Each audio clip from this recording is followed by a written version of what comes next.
தற்போது சேலத்தில் சீமான் செய்தியாளர்களை சந்திக்கிறார். நேரலையில் பார்க்கலாம். இப்ப நீங்க நடந்துகிற விதம் எப்படி இருக்கு? விதம் எப்படி இருக்குன்னு சொல்லுங்க. எப்படி இருக்குன்னு சொல்லுங்க. விதம் எப்படி இருக்குன்னு சொல்லுங்க. விருப்பம் இல்ல.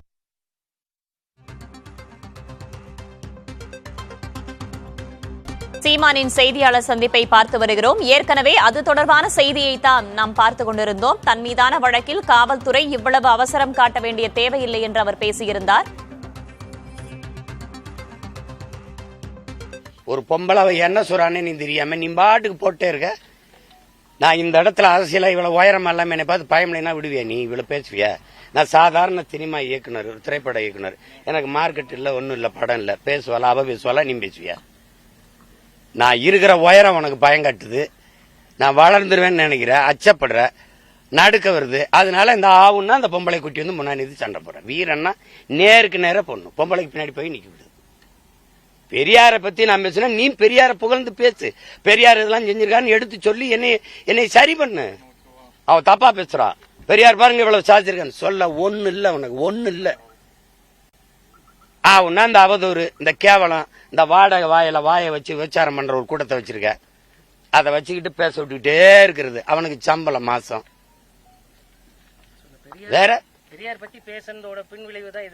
பல நேரங்களில் என்னை சமாளிக்க முடியல கூட்டி வருவாங்க. இப்ப போனாலும் வச்சுக்கோங்க, சரியா 26 தேர்தலில் மறுபடியும் கூட்டி வருவாங்க. இந்த துயரத்துக்கு தான் வழக்க போட்டு இது முடிச்சு விடுங்கன்னு கொண்டு போனேன்.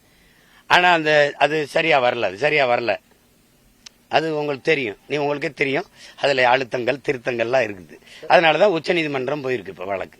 உங்கள் வீடுகளில் புகுந்து அந்த காவலாளியை கைது செய்த இந்த காவல் ஆய்வாளர் மீது நீதிமன்றம் பிடியாணை கொடுத்திருக்காரு. ஏற்கனவே ஒரு வழக்கறிஞரை தாக்கியிருக்காங்கன்னு எப்படி பாக்குறீங்க? தொடர்ந்து இந்த மாதிரி தான் பண்றாரா இல்ல எப்படி? அதான் இதுதான் இந்த மாதிரி செயல்கள் இதெல்லாம் அநாகரிகமானது. எங்க வீட்டுல அப்படி நடந்திருக்க வேண்டிய அவசியம் இல்லை. எங்க வீட்டுல இருக்கிற எல்லாருமே மிகச்சரியா இருப்பாங்க. எல்லாம் இன்னொருடைய வளர்ப்புகள். நீங்க சொன்னீங்கன்னா வாங்கன்னா வந்திருப்பாங்க. அடிச்சு இழுத்துருப்பாங்க. அதெல்லாம் ஓய்வு பெற்ற ராணுவ வீரர். அவர் ரொம்ப தங்கமானவர். அவரு அப்படி இல்லைன்னா என் வீட்டுல வேலை செய்ய முடியுமா? உங்க ஒருத்தர் அவர் அதிர்ந்து கூட பேச மாட்டாரு. அப்படி ஒருத்தர் அவரை போய் அடிச்சு இழுத்துருப்பவர் வாங்கன்னா உட்கார்ந்துருப்பாரு. அவர் மீது வேற ஏதாவது நீதிமன்றம் மூலியமாவோ இல்ல மனித உரிமை ஆணையம் மூலியமா அவர் மீது ஏதாவது நம்ம சார்பா ஏதாவது புகார், அதெல்லாம் அடுத்த கட்ட நடவடிக்கை? இதுவே எனக்கு வேலை இல்ல. உங்களுக்கு தெரியும், எனக்கு நிறைய வேலை இருக்குது. போற போக்குல கடந்து போனது. தன் மீது வேண்டுமென்றே அவதூறை பரப்புகிறார்கள். தன் மீது உள்ள அச்சத்தின் காரணமாகத்தான் இதுபோன்ற செயல்கள் நடத்தப்படுகின்றன என்று அடுக்கடுக்கான குற்றச்சாட்டை முன்வைத்திருக்கிறார் சீமான். இதுகுறித்து பின்னர் செய்தி வடிவில் பார்க்கலாம்.